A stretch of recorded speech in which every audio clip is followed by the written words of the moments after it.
गडबडीत आणि शुभांना साक्षात होती आई भवानी.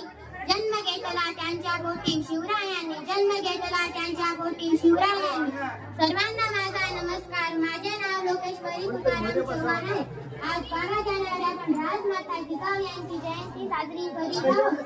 राजमाता जिजाऊ यांचा जन्म 12 जानेवारी 1598 रोजी बुलढाणा जिल्ह्यातील सिंदखेड तालुका येथे झाला. त्यांचे वडिलांचे नाव लखोजीराव जाधव व आईचे नाव माळसाबाई.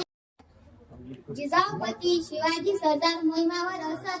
पुणे येथील शिवनेरी गडावर शिवबांना जन्मली लाभीरवतनी सावित्रीबाई. 17 जून 1674 रोजी अखेरचा श्वास घेतला. जाता जाता एकच सांगते, जाता जाता एकच सांगते, वीरांचा मुलगा धन्यती माई, वीरांचा मुलगा धन्यती माई. नाव तिचे जिजाऊती शिवरायांची आई, नाव तिचे जिजाऊती शिवरायांची आई. धन्यवाद.